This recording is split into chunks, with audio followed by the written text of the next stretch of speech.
আসসালামু আলাইকুম প্রিয় দর্শক, সকলকে স্বাগত জানিয়ে দিব এই ভিডিওর মাধ্যমে অভিবাসীদের সর্বশেষ আপডেটগুলো যা জানার অপেক্ষায় রয়েছেন। আপনি নিজে জানুন, একজনকে জানান, ভিডিওটি শেয়ার করুন, চ্যানেলটি সাবস্ক্রাইব করে ফেসবুক পেজটি লাইক ফলো করে যুক্ত থাকলে আমাদের নিত্য নতুন আপডেট তথ্যগুলো জানতে পারবেন।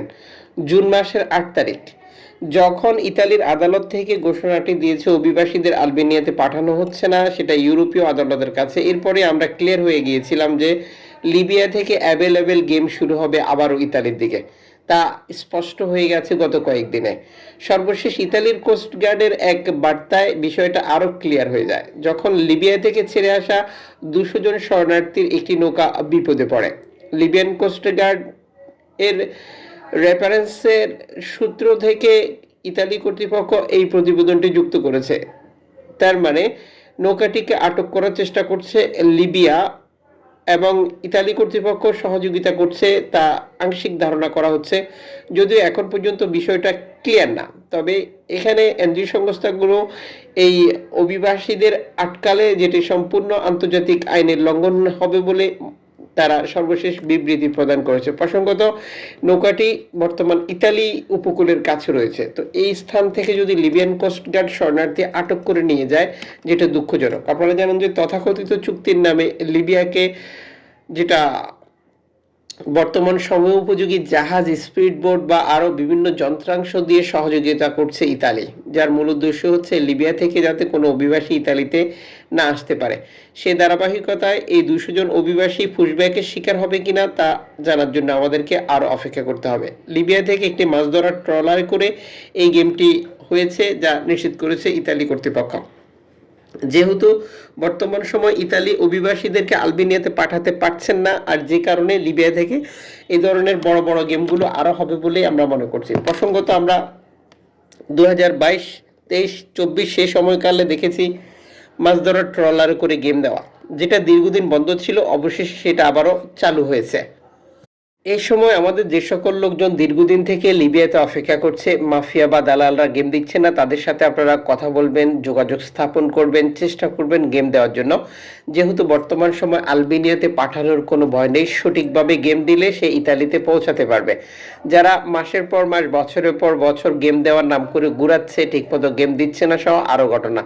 তবে এই ক্ষেত্রে লিবিয়ান কোস্ট গার্ডের যে আটকের ভয়, সেটা কিন্তু থাকবেই, কারণ ইতালি কর্তৃপক্ষ টাকা দিচ্ছে তাদেরকে, আর যেটার বিনিময়ে মূলত তারা এই অভিবাসীদেরকে আটক করছে, যাদেরকে ইতালিতে আসতে বাধা দিচ্ছে এবং লিবিয়াতে ধরে নিয়ে গিয়ে আবারও বিক্রি করে দিচ্ছে, আবারও মুক্তিপণ আদায়, এরপরে তাদের অত্যাচার, নির্যাতন, যেটা স্বাভাবিক ঘটনা, সেটি ধারাবাহিকভাবে আগের মতোই অব্যাহত রয়েছে।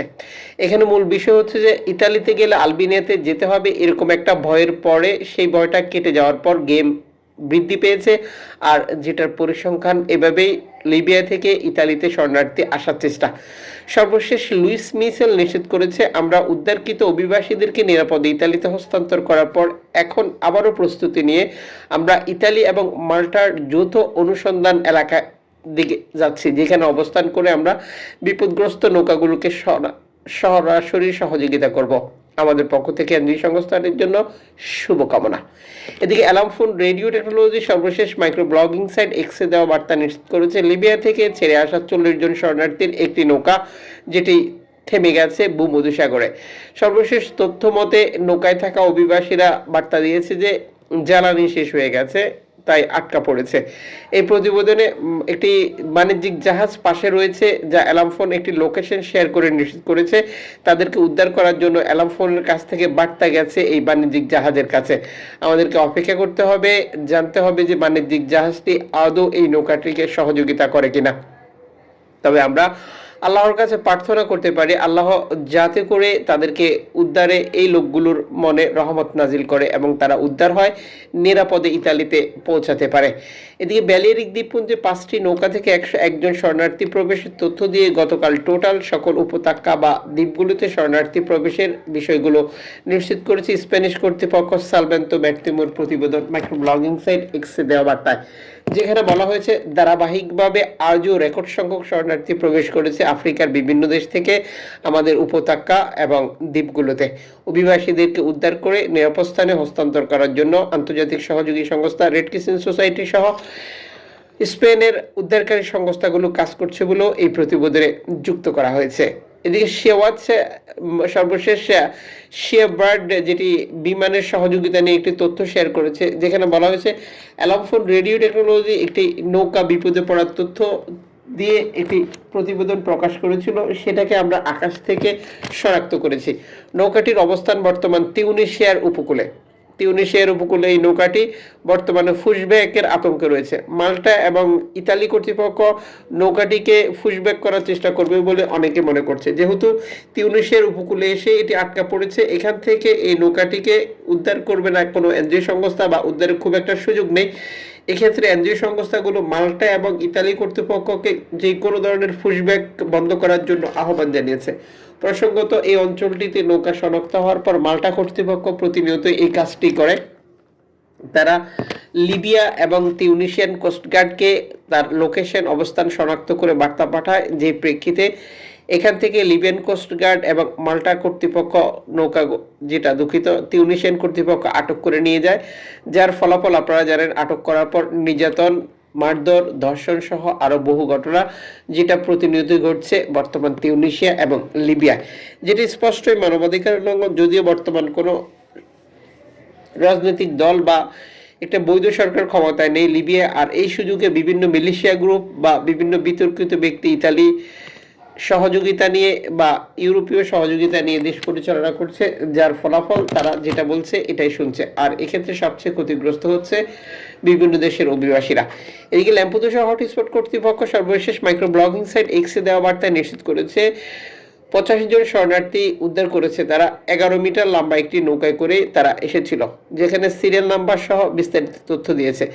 এখানে উদ্ধারকৃত অভিবাসীদের মধ্যে আফ্রিকান অভিবাসীদের $5,000 থেকে $8,000 পর্যন্ত খরচ হওয়ার তথ্য দিয়েছে। যেখানে উদ্ধারকৃত অভিবাসীর মধ্যে বাংলাদেশ, ইথিওপিয়া, সোমালিয়া, মিশর, সুদান, ইরিত্রিয়া, পাকিস্তান, সুদান রয়েছে। আমাদের প্রশ্ন হচ্ছে যে অন্য দেশের লোকজন এত কম ডলার দিয়ে কিভাবে ইতালিতে আসে, যেখানে বাংলাদেশিদের খরচ করতে হচ্ছে 20 থেকে 30 লক্ষ টাকা, 15 থেকে 20 লক্ষ টাকা। আপনি কমেন্টস করে জানাতে পারেন যে এই টাকা বাংলাদেশিদের থেকে বেশি নেওয়ার পিছনে দায়ী কারা।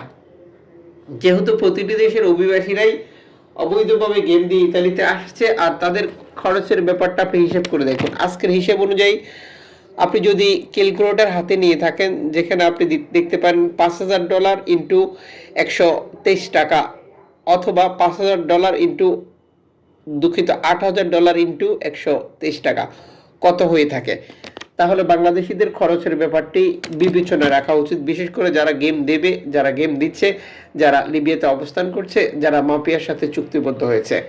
দর্শক, যুক্ত থাকলে তথ্য ইনফরমেশনগুলো জানতে পারবেন।